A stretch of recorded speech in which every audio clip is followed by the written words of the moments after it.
Welcome everybody. Thank you everyone for coming today.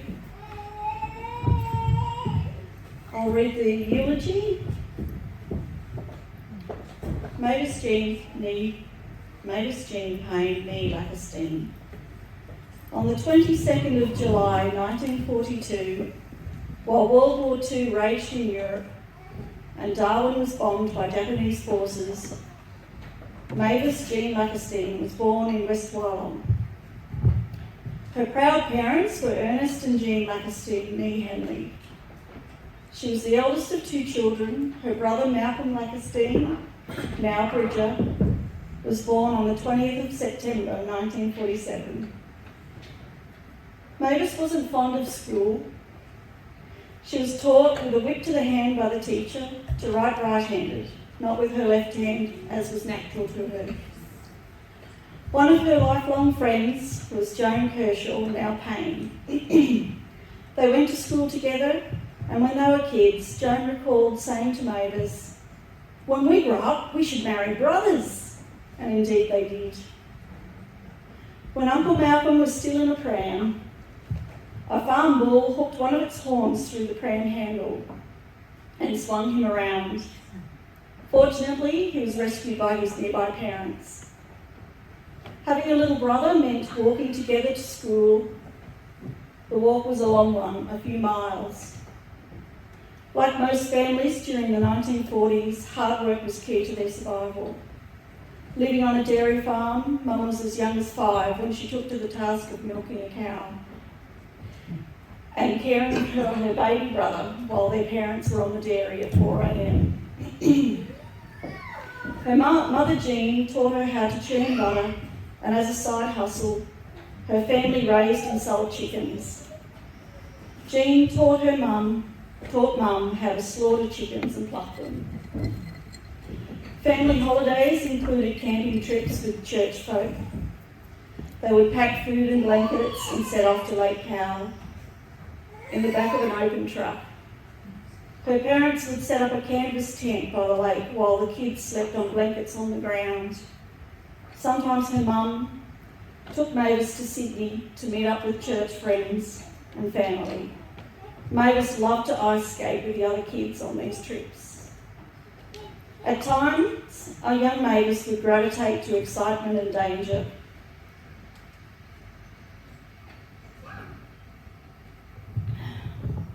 Upon her parents saying no to going to a friend's party, with a friend to a party, she refused dinner and retreated to her bedroom. Later that night, Mavis snuck out of her bedroom window to meet up with her friend, and they went on to the party. Mum said that she felt uncomfortable with the amount of drinking taking place. One of the fellows said he would take her home, and he was true to his word. Once Mavis entered the house, she was greeted by her parents and a sink full of dirty dishes. To a young Mavis, washing up was the worst punishment ever. Many times, Mavis would go to family functions and avoid the mandatory washing up and take off. Her father would have a stern but quiet word to her and make her do the task. Mavis loved her father. To her, he was a generous and kind person. One day, he caught her rolling one of his cigarettes behind a door. From that day on, Mavis became the chief tobacco roller for her father. Years later, Mum guided me to a drive to a random house in West Wyalong. True to her quiet communication style, she turned to me and said, "This used to be a hospital. It's where I was born. Let's see if anyone is home so we can take a look inside." A woman answered our knock and let us in to have a look around. We entered. I remember Mum glancing around, trying to figure out which room she was born in. The owner pointed to a room that may have been the maternity room. Often, Mavis took her 5 children to West Wyalong to visit Auntie Joan or her relatives, to do some shopping or pick up farming supplies. Whenever she drove into town, she would point out where her father's dairy farm used to be There is a 24-hour service station there now.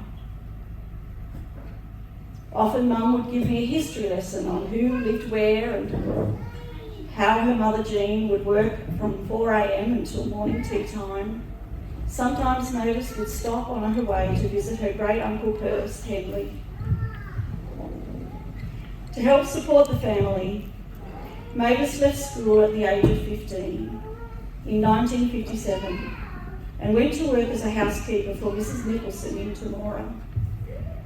In 1959, Mum braved the move from Temora to found a job in a Rothmans cigarette factory in Granville, Sydney.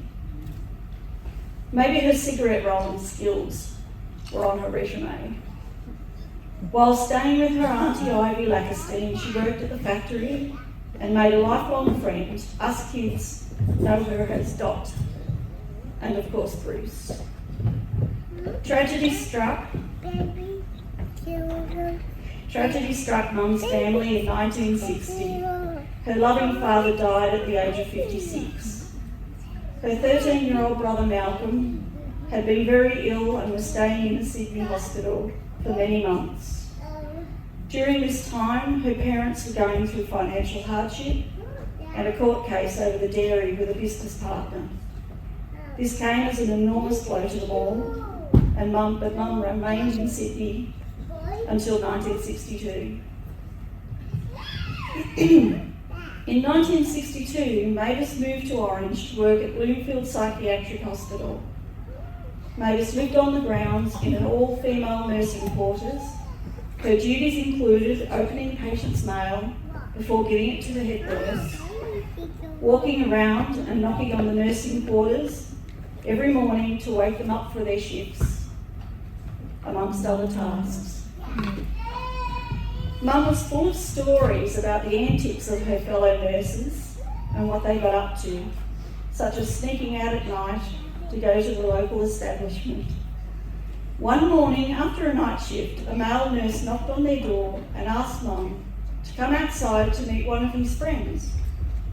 He was looking a bit thin and ill, he told her. So Mum, with curiosity, she went out to see the car and went to the driver's side. It was still dark, as it was very early before sunrise. On closer inspection, Mum realised it was a full-sized human skeleton perked up in the driver's seat.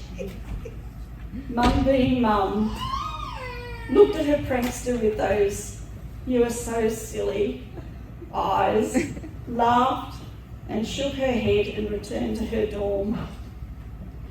During 1962, Morris proposed marriage to Mavis, and the two became engaged. At the end of the year, Mavis left Bloomfield Hospital. On March 16, 1963, they were married. After their honeymoon, the newlyweds moved into a home with no electricity on a property known as Bull End, in between Corragable and West Wyalong. Bull End was a 50,000-acre property, and a portion of it was share farmed by Morris and his brother, Tom. By December 18, 1963, Mavis and Morris's eldest son, Thomas Christopher Payne, was born in Grenfell District Hospital. On May 22, 1965, Mum's eldest daughter, Pauline Joy Whiteman Nee Payne, was born at Grenfell District Hospital. After Pauline was born, the couple rented a house in Maitland Street, West Wyalong. Now with a newborn and a toddler, the family continued to share farm Bull End. Later that year, they moved back into Bull End House on the property. Not long after that, they moved into a home on Corragable Station. By December 8, 1966, Malcolm Leslie Payne was born at the Grenfell District Hospital. In 1966, Mavis's eldest daughter Pauline contracted measles and became very sick. Eldest son Chris also caught the illness. A couple of years later, in the summer of 1968, Colin Matthew Payne was born on the 4th of January at Grenfell District Hospital. Life was busy for this young family. In between the hard work of raising 4 young children, organising trips to see her mother and housework, Mavis had her youngest baby, Deirdre Jean Payne, on the 5th of November 1969 at West Wyalong District Hospital. Now aged 27, Mavis had 5 children under 6, and a newborn. When I was just weeks old, Dad developed hepatitis. Mum drove him back and forth to Dr. Fisher in West Wyalong for diagnosis and treatment. Once the doctor figured out that he had hepatitis, Dad had to be quarantined and all the children were inoculated. This left Mum as the sole carer for 5 young children under 7, looking after her bedridden husband for months and running a home in the middle of a large property on her own.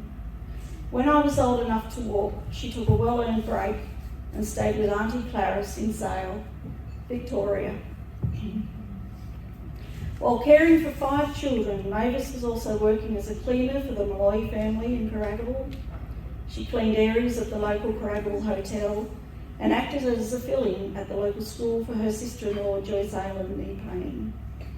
In 1976, Mavis and family moved from the house in Carragable into the home on the Linroy property. Mum was now raising 5 children, doing bookwork, cooking for shearers, droving sheep, assisting during lambing season, running to and from town, during harvest for machinery parts, helping loading hay bales, burning off crops, feeding sheep, shifting machinery from farm to farm and working on fences. She nurtured potty lambs, making up milk and feeding them. I distinctly remember raiding the lamb's powdered milk in the laundry. It was safe to say that Mum was a hard worker with impressive personal endurance and resilience. One story comes to mind that reminds me of Mum's dedication to her family. In primary school, Pauline had a 50s dance theme. Mavis set to work, she bought material and got ready to sew. Pauline wondered how things would turn out as she hadn't seen Mum do a lot of sewing. Mavis carefully cut out the circular pattern piece by piece. She was determined to finish it that night, but then the sewing machine broke down and it was getting late. She told Pauline to go to bed and she'd figure something out. By morning, the skirt was ready. Mum had hand-sewn the skirt beautifully and with so much care. Pauline couldn't believe her eyes. She took the skirt to the school dance, with great delight. Pauline asked Mum, had she gotten the sewing machine working? Because the stitches were perfect. Mum said, no, it was hand-sewn. In 1979, Mavis and Morris purchased Linroy, and the house on the property had an outside toilet and no hot water running to the shower. The house had 2 fireplaces, a large veranda and a small orchard outside. One year the pear trees were so full of fruit, so Mum got busy stewing and bottling. There was enough to feed us for 3 years, so many bottles. If Mum went in, she was all in, and Mum's big jam was to die for too. Many happy moments occurred in the house, from Christmases to birthday celebrations. It was warm and inviting to anyone. Mavis loved having visits from her children and their families. She even had some of her grandkids' clothes in drawers just in case they stayed. In 1988, Mavis worked as a paid childcare worker from home. Her niece Helen Nealon was a teacher, hired Mum to look after her eldest son Quentin, who was 18 months old at the time. She also looked after Paul McDonald, who was 3, and later her sister Mandy, who was 1. Mavis took care of these children until they were all of school age. Sadly, in 1989, Mavis's mother, Jean Pritchard, passed away. Mum remained strong for us all, even though she was grieving the loss of her mother. Mavis often took her children to Temora to visit their grandmother. We loved it because Grandma lived across from the Temora's pool and there was a wonderful park nearby. We would go skating and swimming while Mum had a well-earned break catching up with her mum. The car rides back home to Carragable were white-knuckle affairs. Our mother had a lead foot. By the 1990s, interest rates had climbed to over 22%. Mavis shielded her children from seeing her financial stress during the interest rates and droughts. You wouldn't even know that she was worried. I had left home by this stage and was attending university. Home for holidays, Mum loved to see all her children and grandchildren gathered around the kitchen table sharing stories. When she felt comfortable with someone, Mum's cheeky and theatrical personality would shine through, and her smile would light up a room. She would go to the Anglican church in Carragable every Sunday. Here Mum would meet family and friends to raise money for the church. Mavis would bake her tasty peppermint slice and or cake to contribute to the church auction. Mum wasn't one for getting up in front of people, but I remember watching her as she read out a passage from the Bible to the congregation. Her voice was shaking, so too were her hands. I thought how brave that was for her to be so anxious and still push on to finish the passage. From 1999 to 2005, Mum worked at the Carragable State School as a full-time cleaner in between farm work. This kept Mavis connected to the local community. And after then, moving to Grenfell, Mum went on bus tours, became involved with the Christian bookshop and attended local functions. It was around this time that Mum was diagnosed with a heart condition, osteoarthritis and type 2 diabetes. She researched ways to improve her health and gave us updates on her latest findings. Her self-discipline was outstanding. By 2013, Mum was quite unwell and had a lengthy stay in hospital. It was around this time that Mavis moved to Brisbane to access an appropriate level of care and support for her conditions. I'm happy to say that, at least early on, Mum got to live her life on her own terms and could experience some well-earned leisure. Mum especially enjoyed her holidays away, seeing new places and things and meeting new people.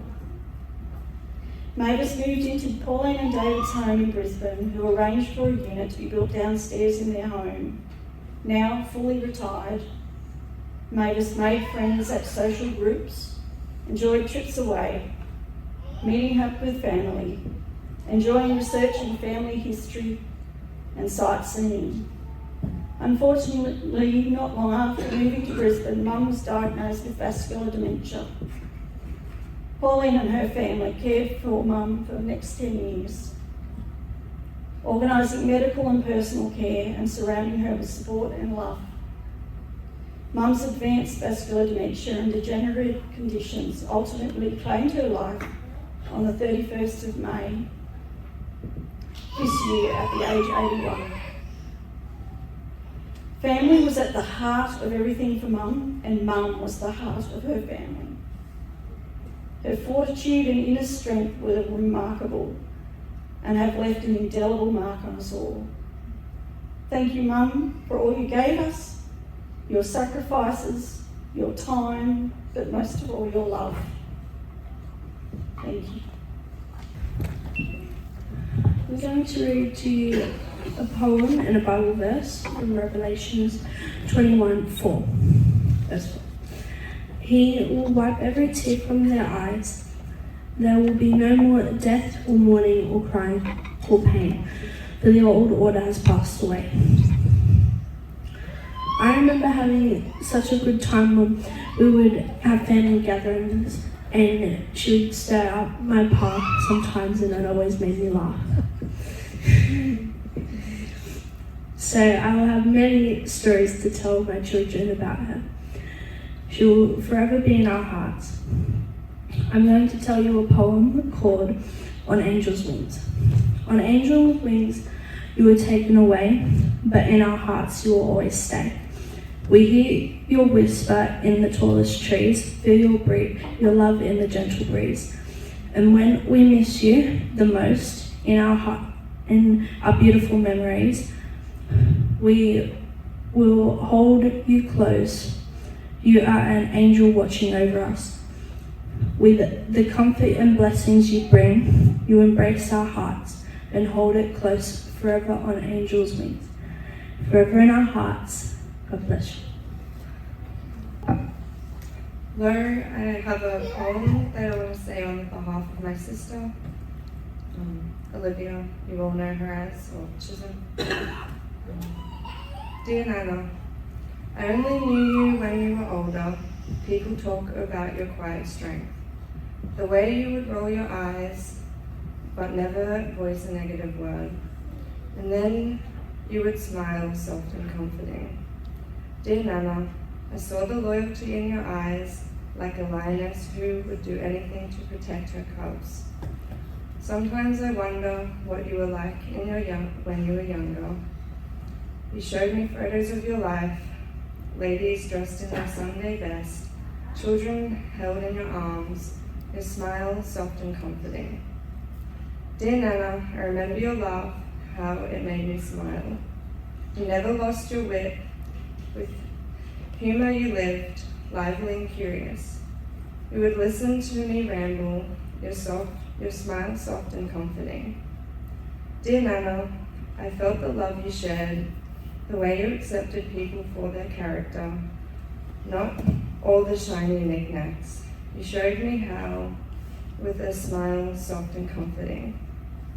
Dear Nana, you showed me life is not about the things you have. You showed me life is about the connections you make. Your family and friends are vast and wide, and I'm sure they will all remember you with a smile soft and comforting. Thank you.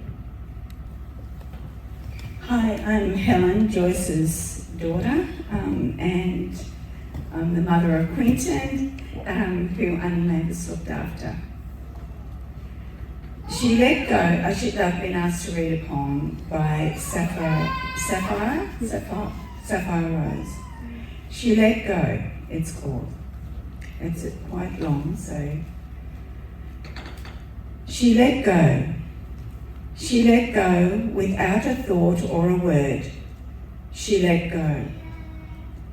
She let go of the fear. She let go of the judgments. She let go of the confluence of opinions swarming around her head. She let go of the committee of indecision within her. She let go of all the right reasons, wholly and completely, without hesitation or worry. She let go. She didn't ask anyone for advice. She didn't read a book on how to let go. She didn't research the scriptures. She just let go. She let go of all the memories that held her back. She let go of all the anxiety that kept her from moving forward.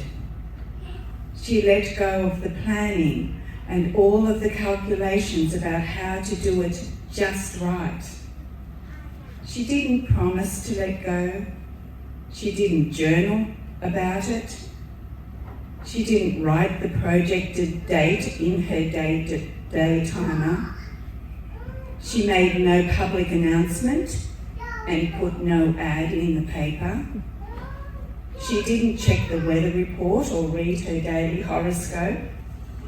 She just let go. She didn't analyse whether she should let go. She didn't call her friends to discuss the matter. She didn't do a 5-step spiritual mind treatment. She didn't call the prayer line. She didn't utter a word. She just let go. No one was around when it happened. There was no applause or congratulations. No one thanked her or praised her. No one noticed a thing like a leaf falling from a tree. She just let go. There was no effort. There was no struggle. It wasn't good and it wasn't bad. It was what it was, and it is just that.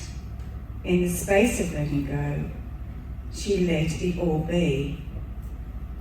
A small smile came over her face. A light breeze blew through her, and the sun and the moon shone forevermore.